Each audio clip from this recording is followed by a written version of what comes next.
O benim əzizim idi, sirdaşım idi. Həmişə bana deyirdi, sən mənim qardaşımsın. Ona mən o qədər O mənim bu dünyada hər şeyim idi, mənim əzizim idi, sirdaşım idi. Həmişə mənə deyirdi ki, sən mənim qardaşımsan. Bu sözləri mərhum sabiq deputat Fəzail Ağamalının həyat yoldaşı Suqra İmanova vida mərasimi zamanı APA TV-yə açıqlamasında deyib.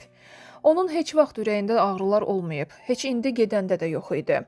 Türkiyəyə müayinə üçün getmişdi, infarkt keçirdi, xəstəxanaya gedib çata bilmədi, oteldə dünyasına dəyişdi. Heç nə arzulamıram, bircə deyirəm ki, heyf ondan, çox heyf, xanıma bildirib. Sabiq deputat Fəzail Ağamalının yaxın dostu bildirib ki, Fəzail bəy orta məktəb vaxtı da uşaqlardan fəallığı ilə seçilirdi. Fəzail bəy orta məktəb vaxtı da oxumağı və davranışı ilə digər uşaqlardan seçilirdi. Fəzail bəy həmişə haqsızlıq və ədalətsizliyə dözməyib. Buna görə də siyasətə qoşuldu.